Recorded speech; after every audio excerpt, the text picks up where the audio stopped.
Hi, howdy doody. It is, what day is it? Friday night, and my nose is falling apart. I have one here, one here. I don't even know what these are. Maybe from being on the phone so much, the radiation, who knows?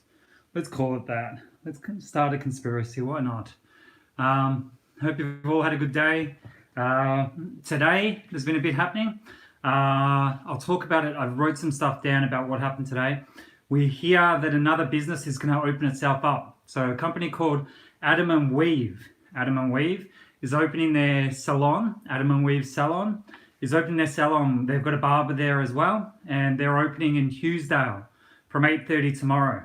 So what's happening now is civil disobedience is kicking in. People are starting to wear less masks. People are going beyond their 5 kilometers. It's happening everywhere. And Melbourne, while the people here have been scared to protest as such, this is a form of protest as well, by just going out and doing and living your life. And this is what we've been telling people to do for a long time. Just go and live your life. Live your life. Take off your mask. Go for a walk. Do whatever you need to do. Come Sunday, they're going to make an announcement of whatever they're going to do for what's happening right now. But in the end, it sounds like there's other protests getting organized and whatever else. I'm not part of it, of course, because I can't be. It sounds like the lady, news today was the lady in Ballarat, the pregnant lady, her bail got changed. So something weird's going on there with these incitement type charges and whatever else. I've got a lawyer involved, Serene Tafaha's working for me. So we'll work out what's happening there. But yeah, Adam and Weave, Hughesdale. So I'm going to go down there tomorrow and have a look at it and see what's happening because they're within my 5Ks, so I can. So yeah.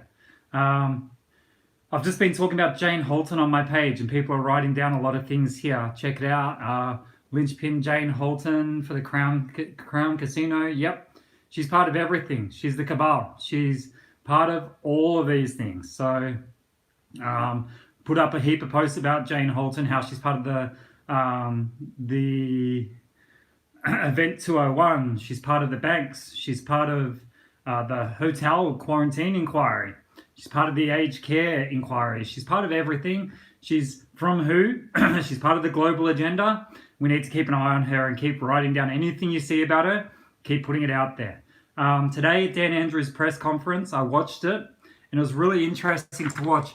He was speaking for a while, and then the new health minister got up and was talking and got asked a question, and you could hear Dan Andrews yelling out the answer from the sideline. And then Dan Andrews said, "Get out of there, I'm going to jump up and talk."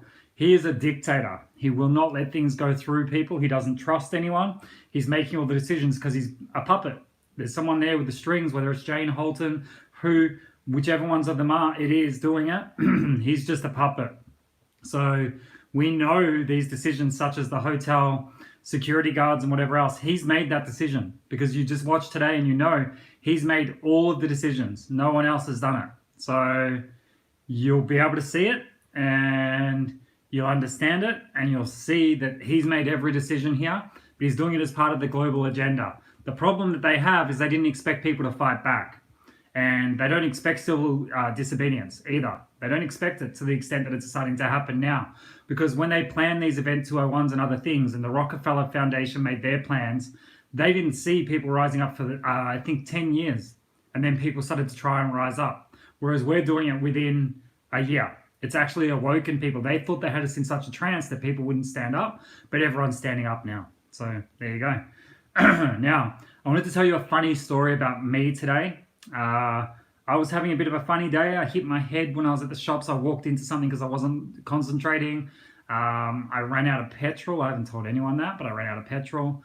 It was right next to the petrol station, so I only had to push my car by myself with my legs out the door. It's a little bit funny, a little bit of a Fred Flintstone. Then I bought myself some cordial. I love this Pickford's ginger cordial. Amazing stuff. Bought that, came home. I was carrying, you know how a lot of guys particularly try and carry everything in one go. So carrying all this stuff in, walking in, and then I got a text message and I went to look at it. And when I went to look, I dropped my bottle of cordial and it landed on my glass-topped coffee table. And I was like, far out, I'm going to have so much cordial to clean up. But I looked, and lo and behold, this is what it did. It smashed my coffee table to smithereens. Half my coffee table is gone. The moral of the story in the past, when something like that had happened, I would have got really quite upset. I would have been like, oh man, my woe is me. Life is so bad. The difference in a COVID world and what we're going through right now is these things seem so insignificant. They're so insignificant compared to the global agendas that are happening, how much we have to rise up. So now we can look at these small things and just go, it's nothing. Don't sweat the little things anymore. We used to sweat the little things. We used to work so hard. We used to be so busy and sweat every little thing that went wrong. If you ripped your pants, if you did this, if you did that. Don't sweat the little things anymore. We've seen what it's like to be torn apart from each other, to watch our elderly die isolated, to see people lining up to get these stupid tests done, people stuck in masks, kids in circles at schools, and all this crap that we're fighting against. When something small happens, don't sweat the little things anymore. That's my advice. I know it's long-winded, but that's my advice. Don't sweat the little things anymore.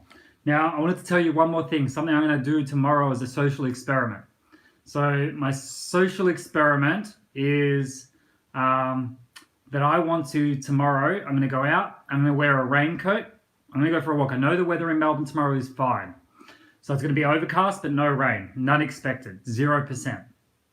I'm going to go out there and wear a raincoat, a rain hat, and have an umbrella. And I'm going to walk.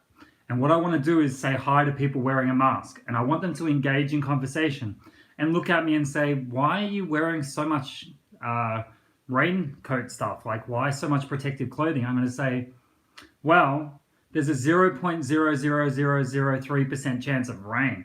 So I decided to wear all of this stuff just in case. And they'll be like, that's crazy. And I'll be like, well, you're wearing a mask when the chance of dying is 0.00003%. And yet you're wearing that everywhere you go, even when there's no people around you. So which one of us is the more crazy one? That's the social experiment I'm going to do tomorrow. And I'll do it live. I'm going to put it up onto my Instagram. I want everyone to get into it and share it to anyone they know that's wearing masks and following this narrative blindly. That's the idea. Okay, guys, that's about it. I'm going to get going. I'm going to head over to my Instagram to do another live. There's some more stuff that I'll be throwing out. Oh, and actually one more thing.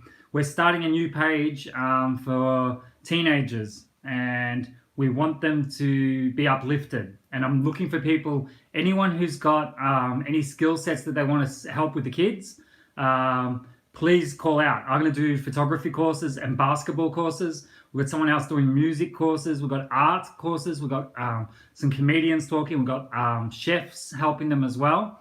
So we're going to get all these people to come together, and we're going to get them onto the page, and we're going to do tutorials. We're going to do Zoom classes where hundreds of them or thousands of them can watch for all these different things to help them find a purpose again that they've lost by not being at school. So that's going to happen over the next little while as well. It's going to be run by my wife, Yusra. So keep an eye out for that. Okay, I need to go. Peace.